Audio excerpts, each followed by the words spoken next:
All right, Michael, thank you. Now to election 2024. We have 60 days to go until Election Day, but well before that, the first presidential debate between Vice President Kamala Harris and former President Donald Trump, that is only 4 days away. And the stakes are extremely high in this very tight race. 10 TV political reporter Doug Petcash is here now with a look at the rules for this debate. A lot of people waiting for this. Yeah, they have been waiting for it. A lot of anticipation for this. And the rules are the same as they were for the Trump-Biden debate back in June.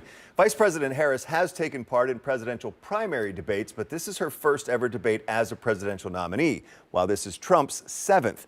Here are the rules for this 90-minute debate Tuesday in Philadelphia. There will be no audience in the room. Microphones will be on only for the candidate whose turn it is to speak. There will be no opening statements, no props or pre-written notes are allowed, and campaign staff are not allowed to interact with the candidates during the 2 commercial breaks. During the taping of this Sunday's Face the State, University of Michigan Director of Debate Aaron Call said he believes the microphone rule benefits Trump as it did in the Biden debate.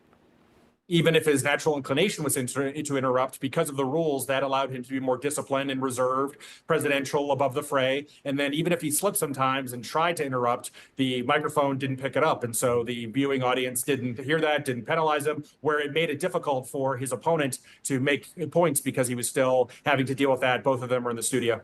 7th debate. Now, Call says he has been to every presidential debate since 2016. He says the stakes couldn't be much higher because of the closeness of the race, especially in the battleground states, and the whirlwind of the last 2 months with Harris taking Biden's spot on the top of the ticket.